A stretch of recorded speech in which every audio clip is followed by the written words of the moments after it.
He didn't spill the coffee, he wore it across his chest, down his papers, soaking months of work, while the white executive who tossed it at him leaned back with a smirk and pushed a handful of napkins across the table like he was wiping down a counter, not a man.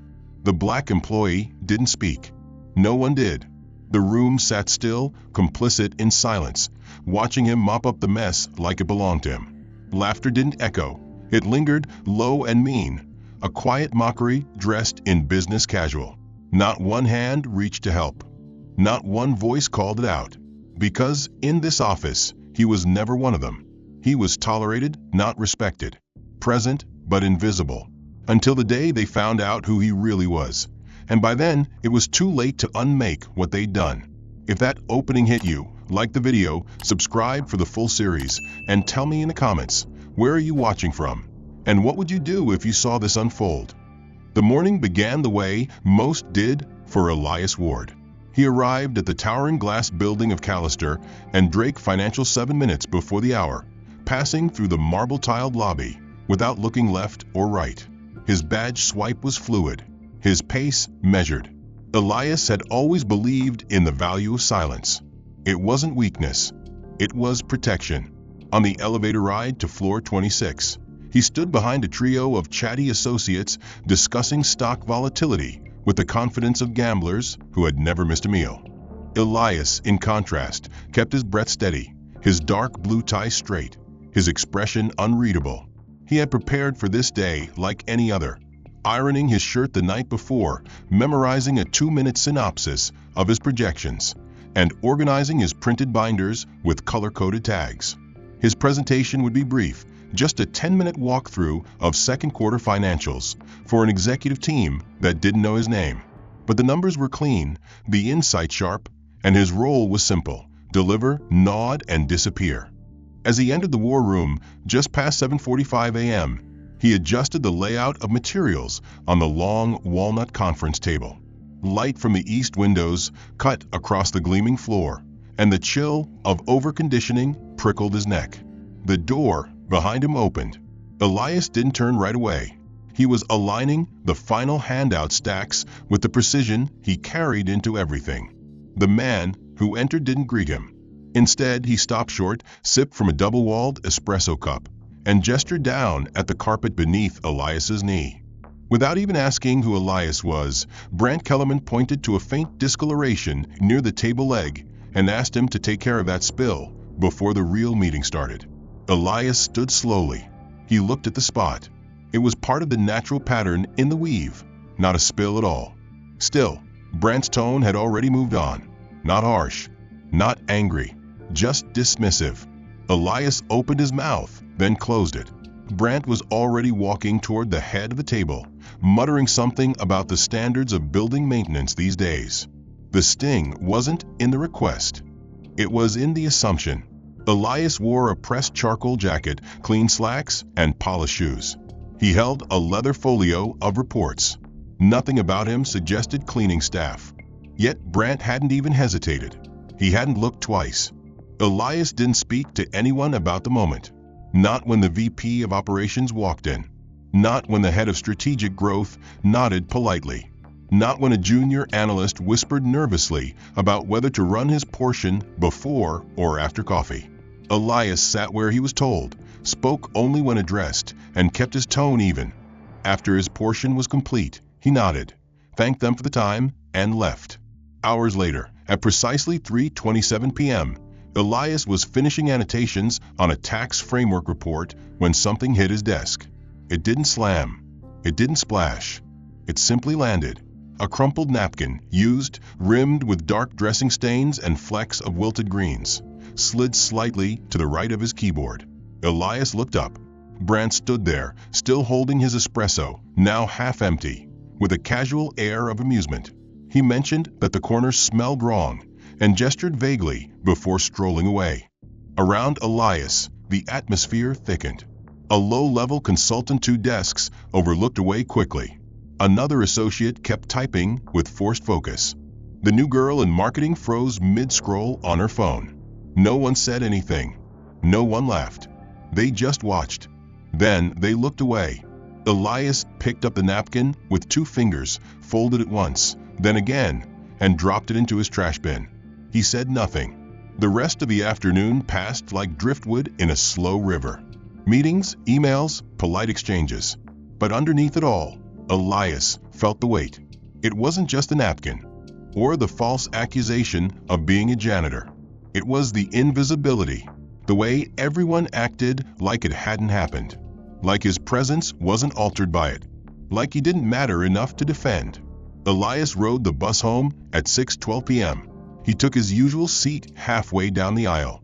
Outside the window, the city moved in streaks, amber lights, tired shadows, distant horns. An older woman with 2 children leaned against him gently as she dozed. He didn't move. He just watched the blur of street signs pass. At home, he dropped his keys into the ceramic bowl by the door.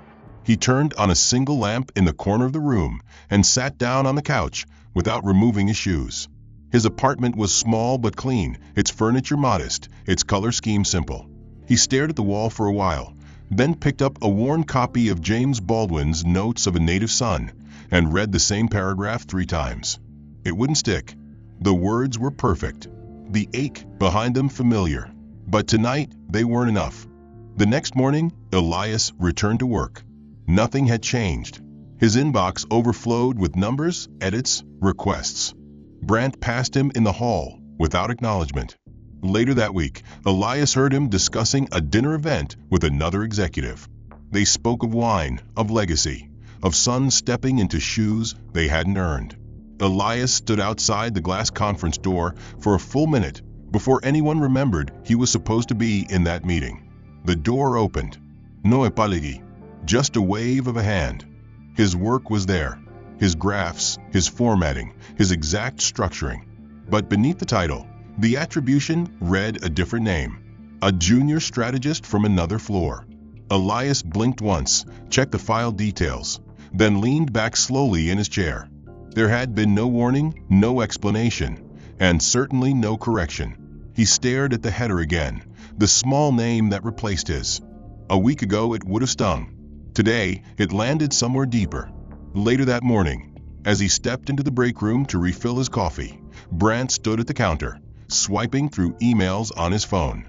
He looked up, locked eyes for less than a second, then mentioned offhandedly how sometimes the credit line in reports got tangled when documents moved between departments. Elias stood silent. Brandt, noticing his stillness, added that it might help to sit with another analyst during future rollouts, someone with a cleaner visual approach. Maybe someone who understood how to make information look right. His voice was casual, his posture relaxed, but the message was sharp. Elias nodded once, not in agreement, but in acknowledgement. He poured his coffee, left without a word, and sat at his desk with a stiffness in his spine that made his shoulders ache by noon. By Thursday, the office buzzed with energy. The second floor had hit its sales targets, and to celebrate, Brandt had scheduled a rooftop luncheon at a members-only club a few blocks away. The invite was brief, delivered through a team-wide chat. Everyone was expected to attend. Elias scanned the address twice. The number didn't feel familiar, but he brushed the doubt aside. At 12:45, he walked out of the building into the dry spring air, following the GPS directions. He turned the corner, stepped into the narrow alley behind a high-rise, and realized almost instantly he'd been misled. The location was an empty warehouse lot under renovation. Confused, he double-checked the message, reread it twice, and confirmed the number. It matched. Someone had typed it that way. Not a typo, not a system glitch, a deliberate entry. It took Elias 14 minutes to find the correct rooftop, and when he arrived, sweat clung to the back of his neck, his collar stuck to his skin, and the top of his dress shirt had darkened with moisture. A hostess at the elevator entrance raised an eyebrow before ushering him through. As he stepped onto the rooftop patio, the sun pressed down hard. Laughter bounced across glass tables. Wine glasses clinked in soft, controlled tones. The rest of the team was already seated beneath a shaded pergola. The plates were half empty, and dessert menus had been distributed. Brandt spotted him instantly and raised a hand with faux surprise, smiling in a way that wasn't warm. He pointed at Elias's chest, chuckled, and asked if he'd jog there. Then, with a motion toward the bar near the exit, he suggested Elias wait by the door for the check in case anyone had forgotten to pay. A few people laughed. Some looked away. No one corrected him. Elias stood still, watching the table. His heart beat harder from the heat, but not from exertion. He didn't sit. He didn't argue. He nodded once to the hostess, turned, and stepped back into the elevator without saying a word. On the ride down, the walls reflected the sheen of his shirt, the creased line in his pants from walking too fast. He reached the street, exhaled slowly, and began walking. He didn't return to the office that day. Instead, he wandered the side streets of the financial district until the sun dropped behind the buildings. He counted cracks in the sidewalk, listened to the sound of delivery trucks rumbling past, and let the humiliation sink deeper. He had known worse. Not louder, just more familiar. That night, Elias stood in front of his bathroom mirror, holding his wrinkled shirt between two fingers. He had washed it twice, pressed it with steam, but the mark on the collar hadn't faded. It wasn't dirt. It wasn't damage. It was just memory, a reminder. He folded the shirt, placed it in the back of his closet, and changed into a plain white undershirt before sitting at his kitchen table with the overhead light off. He didn't need brightness. The silence was enough. By the next morning, he resumed his routine. No questions, no complaints. His inbox was filled with noise. Reports, models, more meetings. In the break room, two associates discussed the rooftop event. One mentioned the late arrival. The other laughed and said something about how timing matters when you want to be taken seriously. Elias poured his coffee, turned, and walked out without a word. He worked through lunch, refining models, adjusting risk summaries, and preparing for a client touchpoint that had been quietly removed from his calendar the night before. No one told him. He found out when he showed up to an empty conference room. When he asked, the coordinator apologized, mentioned a last-minute change, said he must have missed the memo. Elias had built the deck for this meeting, structured the strategy, revised the economic forecast, and stitched together the data architecture that made the entire presentation cohesive. Yet, as he waited in the wings beside the presentation laptop, he knew better than to assume a formal introduction. Still, even knowing Brandt's pattern of minimizing him, Elias was unprepared for the exact words that came out of the man's mouth. As Brandt rose to open the session, his voice carried its usual confident cadence, layered with the practiced charm of someone accustomed to boardroom attention. He introduced the lead account executive, then the client-side project lead, and finally gestured toward Elias with an open palm and a glint in his eye that felt anything but warm. Brandt described Elias as an intern on a community development program, a second-chance placement initiative. The room shifted. A pause. Then soft, polite chuckles broke out, the kind that weren't directed at Elias so much as over him, laughter dancing on the assumption of a joke. A correctional internship. A quiet, strange smirk hung at the edge of Brandt's mouth as he gestured toward the screen and told Elias to go ahead and click through the slides. Elias said nothing. He didn't correct the lie. He didn't look toward the clients.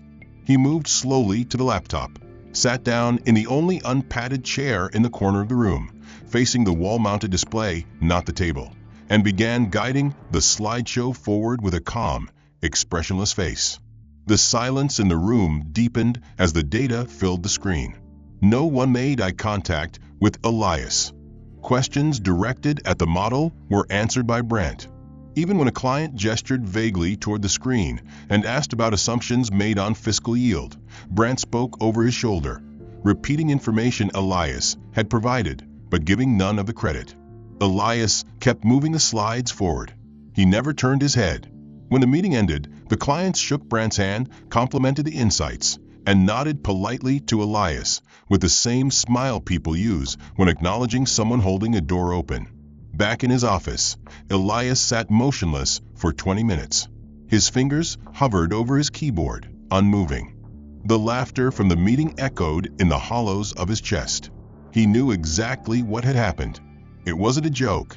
It wasn't a misunderstanding. It was deliberate, and it was public. It was the sort of degradation that wasn't loud but settled over you like mildew, unseen by those who didn't want to see it and suffocating for those who bore its weight. He typed out a single sentence into a blank document. I was introduced as an intern from a correctional program. He stared at it for 3 minutes. Then he deleted it. The next morning, as Elias approached the glass entrance of Callister and Drake, his badge beeped red instead of green. The security guard on duty, a younger man who usually greeted him with a silent nod, stepped out of the booth. He asked Elias to wait. Elias complied, confusion tightening his posture. Within moments, the receptionist, one Elias barely spoke to beyond the usual good mornings, appeared with a hesitant expression and told him his visitor badge would be ready shortly. Elias explained he wasn't a visitor. He was staff. The receptionist looked away as she said she was only following instructions. A call had come through from executive admin, stating that Mr. Ward would require escorted access for the day. No reason given. Security walked Elias around the side of the building to the staff loading dock, an entrance typically used by catering services and copy paper vendors. As he entered through the back, the buzz of fluorescent lighting and the cold metal of utility shelving greeted him like a warehouse. He took the freight elevator up. No one else was in it. When he stepped onto the 26th floor, he passed Brandt near the executive lounge. Brandt didn't stop. He didn't greet him. He simply raised an eyebrow and chuckled to someone beside him about safety upgrades and how the firm couldn't afford another breach from the inside. The joke hit Elias like a slap wrapped in velvet. It was said for him, but never to him. The audience laughed. No one asked for clarification. The rest of the day passed in a haze of silence. Colleagues looked at Elias with thinly disguised discomfort, as if his presence now carried questions no one wanted answered. He received no new assignments. His calendar, once overstuffed, sat nearly blank. Even the open layout of the floor seemed to shift against him, hallways stretching longer, chairs pushed subtly out of alignment to block his path, whispers falling quiet as he passed. At lunch, Elias sat alone in the small alcove near the emergency stairwell, eating a plain sandwich he'd made the night before. He didn't open his phone. He didn't check his messages. He stared out the narrow slit of window that overlooked the alley and let the soft hum of the air system fill the spaces left empty by words unsaid. That evening, as he packed his things to leave, his login access failed. His computer locked. When he called IT, they told him the server had flagged his credentials for a routine security reset. Another policy shift. Another system-wide update. He was told to submit a support ticket. He walked out of the building with his briefcase in one hand, his eyes fixed forward, the wind biting slightly harder than usual against his collar. For Elias Ward, the invitation had arrived with the same default formatting as everyone else's, addressed without personalization, tucked among department memos. He hadn't planned on going, but 3 days before the event, a reminder landed in his inbox, this time from Brandt's executive coordinator, confirming his required attendance and requesting his jacket size. Elias hesitated before replying, fingers pausing above the keyboard. The last few weeks had conditioned him to expect manipulation, but this felt different. The gala, for all its pageantry, was still an official event. Attendance wasn't optional, especially for senior analysts. So he sent the size 38 regular, the same he'd worn for years, and moved on. The day of the gala arrived under a warm amber sky.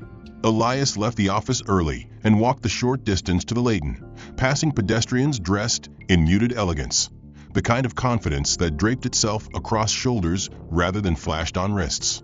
Inside the venue, the air was chilled, fragrant with expensive orchids and linen starch. A staff member greeted Elias at the check-in table and handed him a garment bag with his name on a printed tag. He carried it to the dressing suite reserved for company personnel, unzipped it slowly, and froze.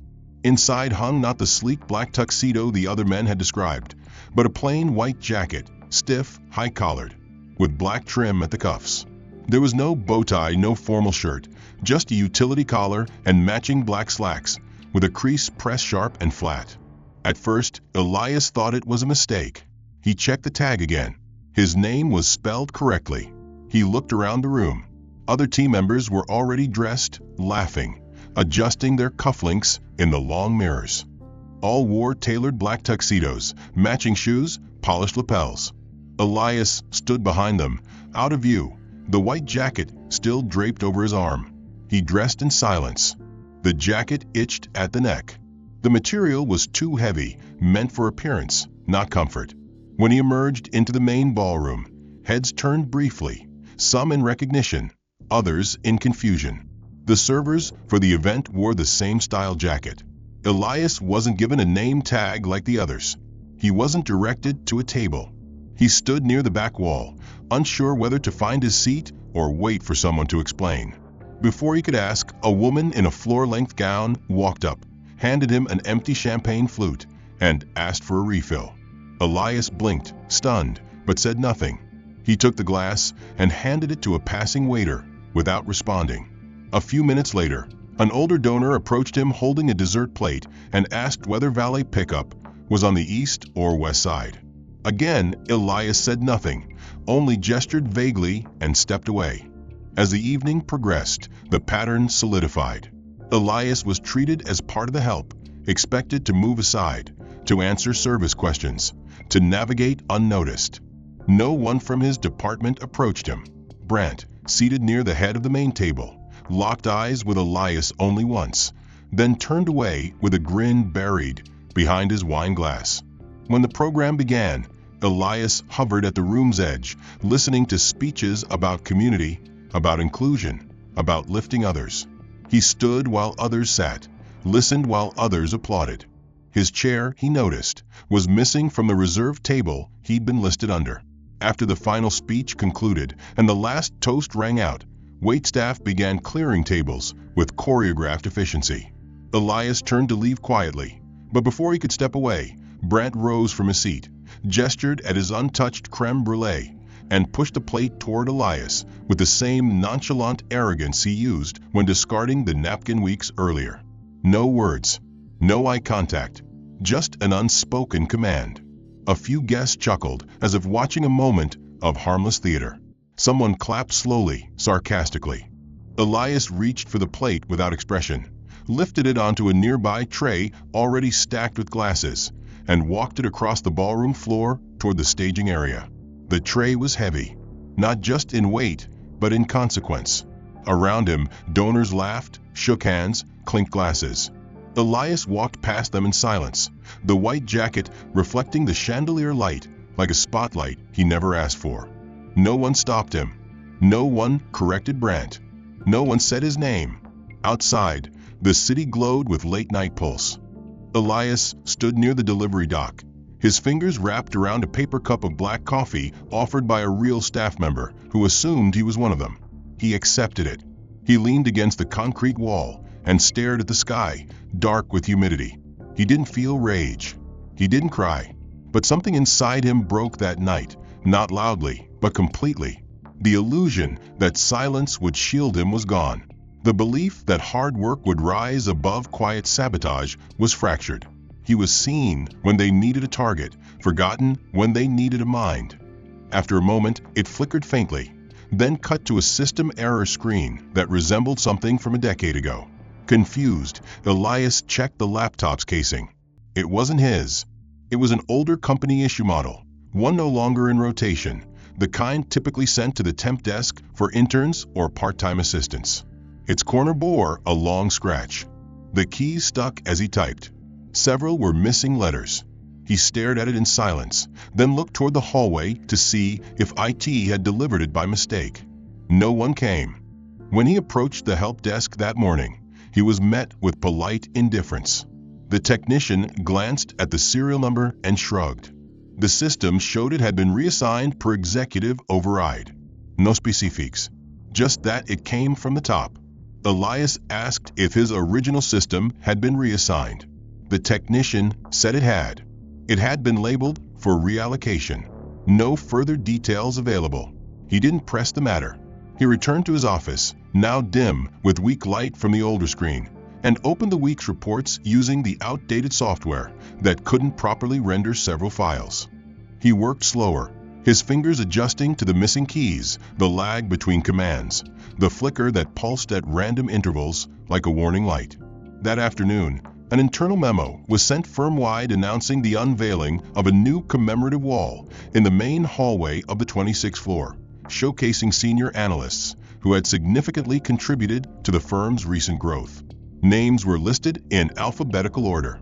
Each would have a framed portrait placed beneath the title, "Driving Innovation in Modern Finance."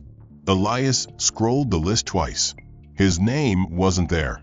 He minimized the window and returned to his broken spreadsheet, saying nothing. But when he passed the wall an hour later, the hurt became unavoidable.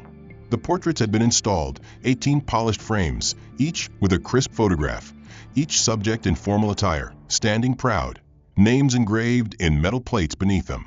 All of Elias's cohort appeared, even two newer hires whose contributions he had personally reviewed. His own face, his name, his work, absent, as if it had never existed. He stood before the wall in silence, hands at his sides, the hallway empty except for the echo of his breath. Brandt appeared moments later, walking down the corridor with a pair of senior executives in tow. When he saw Elias standing there, he slowed, took a glance at the display, then turned toward him with that same rehearsed smirk he always wore when pretending to be offhand. He tilted his head, nodded toward the space at the far end of the wall, where one more frame could have fit, and remarked that maybe next year his face could make an appearance, assuming things looked cleaner on paper. The two executives laughed softly. One adjusted his cufflink. Elias turned away without responding and returned to his desk, each step measured, each breath tighter than the last. The next morning, he discovered his office had been reassigned. A printed sign taped to the glass door read "Occupancy Change Pending." When he asked the floor coordinator, she blinked twice, said she had received orders from Brandt's assistant, and pointed him toward his new desk, Station 4D, next to the supply closet across from the employee restrooms. It was a shared desk space meant for rotating interns and temporary consultants. The air smelled faintly of bleach and damp cardboard. The wall socket sparked when he plugged in his charger. There was no cabinet, no privacy, no window, just a thin divider that barely separated him from the constant noise of slamming stall doors and running faucets. Elias sat at the desk with his flickering laptop, the edge of a cardboard box brushing against his knee, the sound of an air freshener clicking every 12 minutes.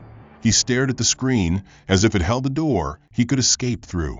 A low hum of voices passed behind him, but none stopped to acknowledge his presence. Midday, Brandt walked past the restroom, paused at the edge of Elias's desk, and leaned slightly toward him with the air of someone confiding a secret. He said he liked the new seating chart, said it matched the rhythm of the firm, how certain smells belonged near certain temperaments. Then he winked and kept walking. Elias didn't look up. The humiliation wasn't loud, but it was exact. His desk was now directly in the path of restroom traffic, and the seat wobbled at the base. Files disappeared from his inbox without explanation.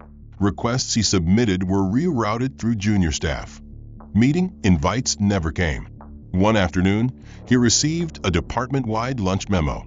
His name wasn't on the guest list. That same evening, he watched through the lobby window as his team boarded a private shuttle, dressed for a celebration he was never told about. Each small cut left a scar that no one could see, but Elias felt every one of them, not because they were malicious in the obvious sense, but because they were designed with precision. They were calibrated to erase, not to hurt in one blow, but to fade him until he was no longer remembered. At night, Elias sat in his apartment with a journal he hadn't used in years. He opened it to a blank page and tried to write something, anything, that might give shape to what he was enduring. But each time he lifted his pen, the words collapsed beneath their own weight. There was nothing to write that didn't feel small compared to the silence he carried. He left the page blank, turned out the light, and sat in the dark with only the city's glow pushing through the blinds. Elias Ward arrived at his desk, Station 4D, between the restroom and the utility closet, at precisely 7:58 a.m., wearing a quiet blue shirt, pressed gray slacks, and the calm detachment of a man who had learned to move through spaces without drawing breath or attention. The flickering screen of his battered laptop greeted him with the same delay it had all week. Lines of data loading in stuttering fragments, files hesitating to open as if even the system doubted he belonged. Across the floor, the morning activity hummed. Polished shoes clicking down the corridor, voices low and full of clipped certainty, printer trays filling with documents that bore names other than his. No one greeted him. His inbox sat oddly light, no meeting invites, no review requests, no departmental updates. What remained were auto-generated alerts and a generic performance tracker that seemed to populate itself without his input.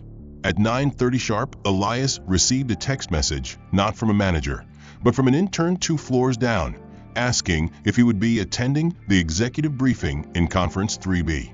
The invitation had apparently been forwarded twice before it reached him, and even then, not directly. The intern wrote that his name was still on the original draft sheet and assumed he'd want to know. Elias stood without a word, grabbed his notes, pages carefully annotated, organized by trend sectors and quarterly pivots, and made his way upstairs. The room was already full when he entered, its long oval table lined with department heads, assistants, and Brandt Kellerman seated at the head like an emperor of old logic, his cufflinks gleaming under the recessed lights. Elias didn't have a nameplate waiting. He didn't have a seat reserved. He stood for a moment, then quietly slid into an open chair near the far end, close enough to pass documents, far enough to be ignored. He placed his folder on the table, opened it neatly, and waited. The presentation began, a dry sequence of updates and optimistic forecasts that skimmed the surface of real risk. Elias listened intently, noting every shift in tone, every moment where the language danced around hard truths. When his department was mentioned, the data shared was partial, clipped, devoid of the deeper analysis he had built. Then, without warning, as Brandt reached for his espresso and turned slightly toward another executive, his elbow nudged the glass, sending a slow arc of dark coffee across the polished table. It traveled like ink, soaking into Elias's folder before he could react. The pages he had worked on, weeks of revisions, corrections, insights, darkened and curled under the heat of the liquid. Brandt didn't flinch. He didn't apologize. Instead, he reached across the table without turning his head and slid a small stack of cocktail napkins toward Elias, dropping them onto the table beside the ruined pages as he continued speaking about brand integrity and international expansion. Elias looked at the napkins, then at his stained folder, and slowly closed the cover. He wiped the surface without expression. No one said a word. No one acknowledged what had happened. When the meeting ended, Brandt stood, shook hands with a board liaison, and walked out without so much as a glance at Elias. The others followed suit. Some offered tight nods. Most said nothing. Elias remained seated, his hands motionless atop the warped leather of his binder. The room emptied around him, leaving only the faint scent of burnt espresso and a silence more painful than any insult. Back at his desk, Elias found something new waiting for him. A thin nameplate affixed to the corner of the cubicle wall. It didn't read financial analyst. It didn't even say staff. In dull plastic letters, it read courier. No one had told him. No explanation followed. No email was sent. He stood staring at it for several long seconds, the label a final confirmation of what had already been happening in pieces for weeks. When he logged back into his computer, his inbox appeared empty, completely. A pop-up informed him that departmental messages were now being filtered to a new address, accessible through shared terminals only. His access to project folders was revoked. His calendar displayed no upcoming meetings. He tried entering the financial modeling database. Access denied. He checked his cloud storage. Files gone. Not erased, just relocated. Somewhere else. Assigned to someone else. For the rest of the day, Elias sat at his desk in functional silence. No one spoke to him. Colleagues passed by without acknowledging his presence. Some cast glances, quick and uncertain, before looking away as if contact might contaminate them. Others whispered, half turning their backs when they noticed he was nearby. He caught one young associate, someone he had once mentored, muttering his name with a tone laced in discomfort. Elias didn't confront him. He didn't speak. He simply continued reviewing his notes, now stained and wrinkled from the earlier spill, refusing to let even that moment be discarded. At 4:17 p.m., the floor administrator walked by and paused. She glanced at the nameplate, hesitated, then asked if he needed anything. Elias looked up, his face steady, voice low. He told her no. She nodded, uncertain, and moved on. Elias remained at the desk long after most had left. The cleaning crew had begun their rounds. Vacuum cords wound around corners. Bins were emptied without comment. One of the custodians offered him a quiet nod. Elias nodded back. The custodian, unlike the rest, lingered a moment longer, then disappeared down the hall. Elias closed his laptop, stood, and peeled the nameplate off the cubicle wall. He didn't break it. He didn't throw it away. He slid it into the drawer, closed it, and turned off his lamp. Outside, the city was losing light. He walked home without checking his phone. The sidewalks were uneven, the streets loud with honking taxis and scattered conversation. At one corner, he paused beneath a flickering traffic light, his breath visible in the early spring chill. He stared up at the tall buildings, each window glowing with a different story. None of them were his. That night, Elias stood by his window, looking down at the narrow street below. He hadn't spoken a full sentence all day. He hadn't been spoken to. His entire identity inside the firm had been stripped, not fired, not suspended, but erased, rewritten, downgraded into nothing. There was no formal demotion, no explanation, just the slow deconstruction of everything he had built, handed over in the form of a plastic tag and silence. The basement-level filing annex was cold and windowless, lit by pale fluorescence, and lined with cabinets labeled in a fading serif font. His desk, a folding table wedged between a discarded water cooler and a stack of expired finance binders, held a half-charged company tablet and a yellow legal pad. He sat there, methodical, alone. It was mid-morning when the footsteps arrived. They weren't the usual clumsy shuffle of support staff or the firm tread of interns dropping off misplaced memos. These steps were deliberate, light but confident. Elias didn't turn right away. He kept sorting the carbon duplicates, his fingers steady on the edges of brittle paper. The door opened. A tall man entered first, mid-60s, sharp suit, silver hair combed back in a wave of precision. Behind him came another figure, older still, lean, composed, eyes alert beneath snowy eyebrows. His coat was dark wool, his gait unhurried, and he wore an expression not of suspicion or curiosity, but of recognition. The vice chair of the board, Leon Sutter, stepped aside and gestured to Elias with subtle deference.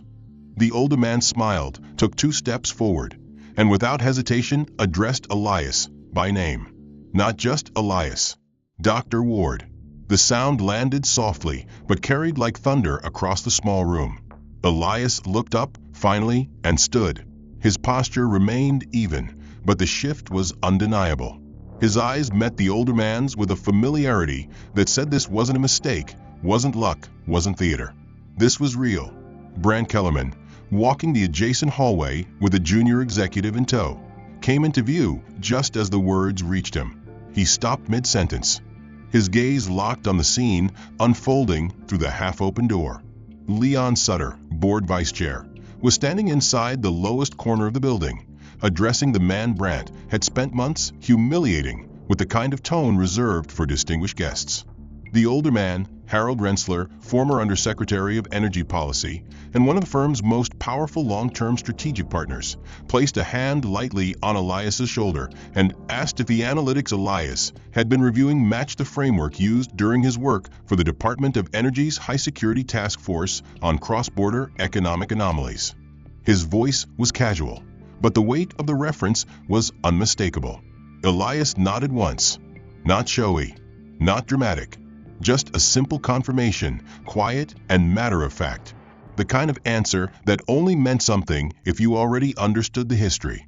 Rensselaer smiled again, looked around the small space with mild amusement, then commented on how some of the best minds preferred the quiet corners of large institutions. He turned back to Sutter and asked whether the firm had realized who they'd placed down here. Sutter's expression faltered slightly.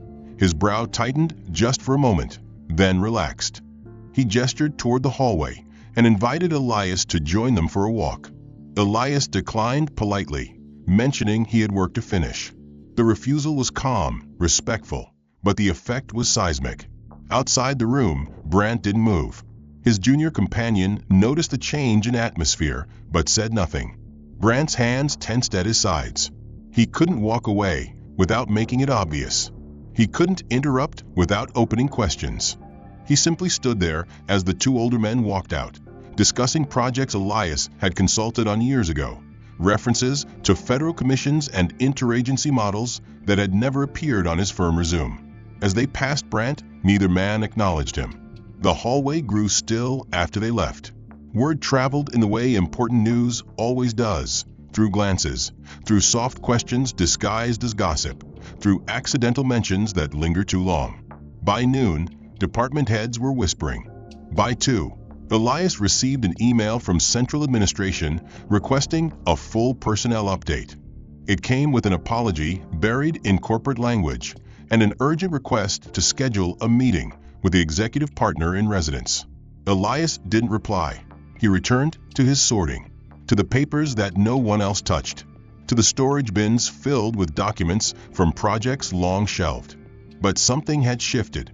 When he passed others in the hallway that afternoon, eyes met his. Not all, not warmly, but differently. Some paused, some stepped aside. One young analyst nodded, just once, then quickly looked away. Elias didn't return the gesture. He didn't slow his pace. He moved with the same composure he always had, but now the silence around him was no longer filled with dismissal. It carried uncertainty, confusion, the early edge of guilt. The name Dr. Ward passed through mouths that once whispered insults, now tinged with uncertainty. He hadn't changed his routine. He still arrived early, still passed through security without a badge, still sat at Station 4D, the label courier still affixed to his desk like a final insult no one had dared remove. But those who once averted their eyes now glanced too long. Some flinched when he walked by. Others offered thin nods or empty greetings that landed awkwardly in the air. The silence he had worn like armor was no longer interpreted as submission. It became something else, foresight, perhaps, or calculation. By late morning, things began to accelerate. A partner in risk compliance forwarded an old hiring requisition chain to her colleague in human capital. The email thread, buried beneath layers of procedural bureaucracy, detailed Elias Ward's recruitment process. At the top of the chain was a note from Leon Sutter himself, dated nearly 2 years prior, listing Elias as a candidate of strategic interest with exceptional clearance credentials. The subject line read, "Urgent. Asset evaluation DOE/OFS/Q class secure." The footnote stated Elias had accepted a below-market offer for discretionary reasons and requested minimal internal exposure. Another thread, unearthed moments later, revealed Brandt Kellerman had personally approved Elias's onboarding, only to classify his assignment as temporary consult support and redirect him to low-visibility operations. No cause was cited. No challenge raised. The legal team caught wind next. A quiet directive was issued from the firm's general counsel requesting immediate review of internal personnel handling concerning potential violations of equal opportunity compliance and hostile work environment statutes. Brandt was named in the metadata. By noon, his office door remained closed, and his calls went unanswered. At 12:37 p.m., a formal board-wide meeting invite appeared on Elias's calendar, marked as executive review, clearance sensitive. The sender was Leon Sutter's executive assistant. The meeting was set for 2 p.m. sharp. No agenda was attached. No request for preparation included. Elias stood from his desk without rush. He placed his notebook into his bag, closed the lid on his decrepit laptop, and walked down the corridor with the same silent rhythm that had once made him invisible. But this time, people stepped aside. Conversation stopped. Someone dropped a pen as he passed. He didn't flinch. He simply walked. When he entered the main boardroom on the 29th floor, the air was cold with manufactured chill. The glass walls overlooked the skyline, gleaming under a pale blue sky. The table was already filled. Department heads, partners, and legal counsel lined both sides, eyes fixed on the man they had collectively dismissed until 48 hours ago. At the head of the table stood Leon Sutter, hands clasped behind his back, waiting. Elias stepped inside. And for the first time in company history, the board stood. No one said a word. Chairs scraped lightly against the floor. Not in formality. In something more elemental. Respect, discomfort, perhaps fear. He nodded once, motioned for them to sit, then took the empty chair at the end of the table, the one usually reserved for visiting clients or special advisors. No one objected. Sutter opened the meeting by reviewing Elias's verified credentials. He spoke not of assumptions or speculations, but facts. Elias's years at the Department of Energy, his role as senior strategist on economic sabotage prevention, his contributions to secure data modeling for federal investigations, his Q-level clearance across interagency intelligence efforts, and his voluntary transition into private sector analysis under discretionary clearance declassification. He then revealed the internal correspondence trail showing Brandt had received all this information prior to Elias's arrival. The room remained silent. No one looked at Brandt. When prompted, Brandt cleared his throat and leaned forward. He tried to frame the misunderstanding as a procedural breakdown, suggested Elias had never emphasized his qualifications, insinuated that perhaps Elias had been intentionally vague. But the words fell flat. One partner raised a hand, reading aloud the original onboarding report that included Elias's federal background. Another quoted an email Brandt had written stating Elias would be easiest to manage if isolated. The silence deepened. Elias was asked if he wished to comment. He declined, stating that his record stood as written. His voice was calm, clear, quiet. After a moment, Sutter stated the firm would issue a correction in the upcoming shareholder address, formally acknowledging Elias Ward's credentials and clarifying the discrepancy surrounding his placement. He asked Elias if he had interest in resuming a lead strategic role within the firm's advanced analytics division. Elias responded only that he would consider it. The meeting ended without formal vote. No one offered Brandt a seat on the elevator. Elias walked out alone. The first sign came at 8:13 a.m. when a notice was posted on the internal HR portal announcing a temporary restructuring of executive operations. By 8:27, Brandt Kellerman's profile had been removed from the company's active directory. The announcement was brief, unsigned, and lacked flourish. It didn't need any. The message was clear. At 9 a.m., two senior IT leads entered Brandt's office with a rolling case and a sealed envelope. He was still seated at his desk, eyes distant, posture hunched, lips pressed into a line so tight it seemed to erase his mouth entirely.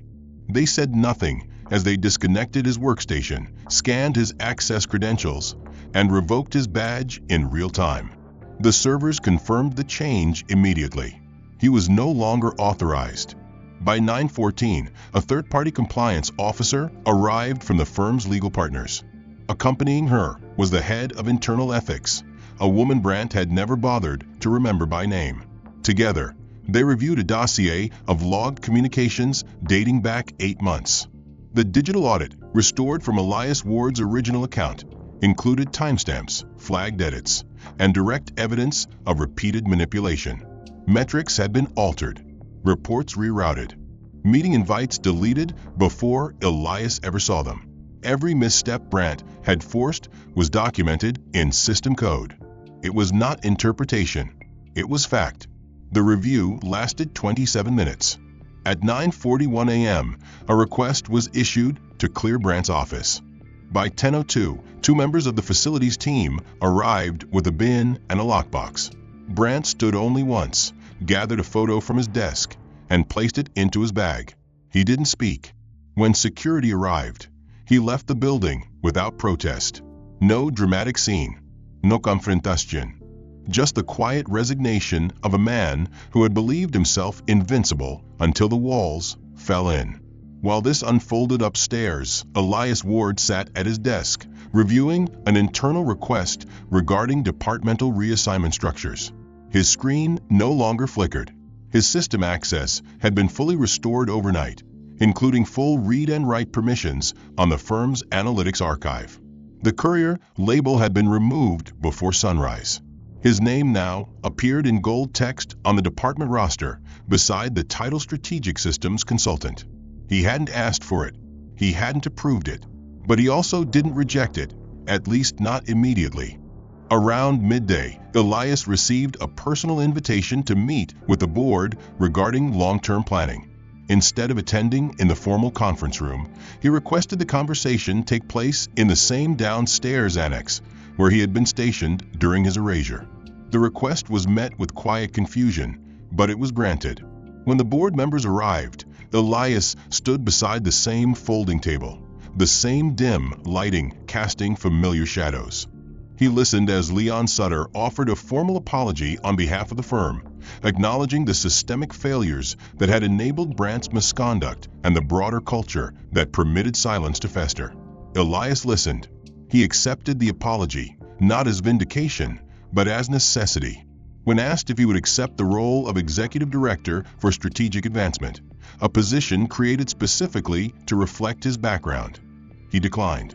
Instead, Elias requested autonomy to lead a new internal division focused on analyst integrity, designed to safeguard underrepresented voices and ensure procedural transparency in talent evaluation. He requested a small team, full access to archival systems, and quarterly reporting lines that bypass standard bureaucracy. He wanted nothing named after him. No ceremony, just space to work, free from obstruction. The board approved the proposal unanimously. Within hours, a memo circulated detailing the new initiative. Elias was not named in the subject. He preferred it that way. Clients began to notice. Several who had been briefed on internal restructuring sent direct requests for Elias to lead upcoming sessions. One portfolio manager from an international energy firm specified in writing that Ward's models had historically provided the highest degree of accuracy. Another from a domestic innovation fund attached a 5-year-old document with Elias's signature at the bottom. Word spread faster than the firm could manage. Meanwhile, others within the firm faced their own reckoning. Department heads who had once dismissed Elias began volunteering information to HR, citing fear of retribution and the pressure to conform under Brandt's directives. Some admitted to sidelining his work. Others confessed they had withheld support out of cowardice. The ethics committee reviewed each case. Not all were penalized, but none were absolved. In private, Elias received dozens of messages. Some were apologies. Some offered gratitude. Most asked for nothing, just acknowledgement, perhaps, of his endurance. He responded to very few. His days remained structured, quiet, focused. He spent long hours rebuilding his old models, restoring data that had been corrupted or deleted. Late into the evenings, he ran diagnostics on the systems that had failed to flag Brandt's abuses, searching for flaws in the firm's operational fabric. Not to shame, to repair. Brandt, now suspended pending final review, returned home to a luxury apartment that felt suddenly cavernous. His devices disconnected from the firm's cloud. His reputation, once airtight, began to splinter. News of the internal shift had leaked to private forums. Peers reached out with carefully worded condolences that masked distance.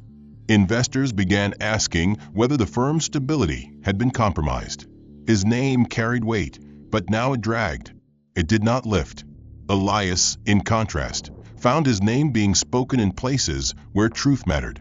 Not loudly, not with spectacle, but with a steady certainty that replaced the absence once forced upon him. In a quiet office on the 15th floor, he set up a small workspace. No window, no title plate, no entourage. Just a desk, a screen, and a wall of paper where he pinned notes about process reform and accountability metrics. He worked as he always had, without needing permission to matter. 6 months had passed since the walls of Callister and Drake had been realigned under the quiet gravity of Elias Ward. In that time, the firm had restructured not only its leadership policies, but its philosophical foundation, trading its insular power hierarchy for a model built on transparency, mentorship, and resilience. The initiative Elias had launched flourished under his quiet direction. Junior analysts once left in the periphery now found mentorship and clarity. Performance reviews were monitored independently. Data pipelines were encrypted to prevent tampering. Anonymous evaluations were processed without delay.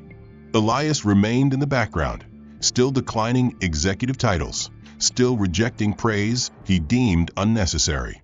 His office, tucked beside a research division that never saw foot traffic, became a nerve center for change. He worked without bravado. He spoke when needed. And when he did, people listened. Brandt Kellerman, meanwhile, experienced the slow erosion of relevance. Though not publicly disgraced, his removal from the firm became a whisper that spread far beyond corporate halls. His credentials were no longer in demand. Consulting opportunities dried up. Panels once eager to book him for keynote speeches replaced his name with quieter voices, names tied to integrity rather than dominance. The industry moved on. For the first time in decades, Brandt had no one returning his calls. He spent long mornings reading documents on ethical conduct and post-crisis management, part of his mandated rehabilitation agreed upon in exchange for avoiding formal litigation. He lived in a modest condominium on the edge of the city, far from the glass towers he once ruled. There was no assistant, no luxury sedan waiting at the curb, no boardroom echoing his name. Only silence and memory. Then came the invitation. It was sent to Elias, requesting his presence as a closing speaker at the National Emerging Leadership Forum, a biannual summit for finance and governance professionals under 40. He accepted not for recognition, but because the theme, rebuilding trust in corporate institutions, aligned with the truth he had lived. The event took place in a grand but aging auditorium near the heart of the city, the kind of venue more concerned with substance than spectacle. When Elias arrived, the hall was already full. Attendees sat with notebooks open, devices silenced, eyes alert. Among them, seated in the fourth row near the aisle, was Brandt. He had not registered under his own name. He had not expected to be noticed. His posture was smaller now, his suits less precise, his expression subdued. The circles beneath his eyes betrayed sleepless nights, not from guilt, but from a slow, unrelenting grind of consequence. He had come alone, not out of hope for redemption, but out of need, to listen, to see, to understand what had passed him by while he was busy looking down on others. Elias stepped onto the stage with no script. He wore no suit jacket, just a simple white shirt and charcoal slacks. His presence was calm, his pace even. He began not with a story, but a question. What does power mean without perspective? The room fell still. He spoke of systems, not villains. He discussed the cost of oversight, the erosion that begins when silence is rewarded, and the courage it takes to speak in a room built to silence you. He never named names. He never spoke of his experience in detail. But those who listened knew.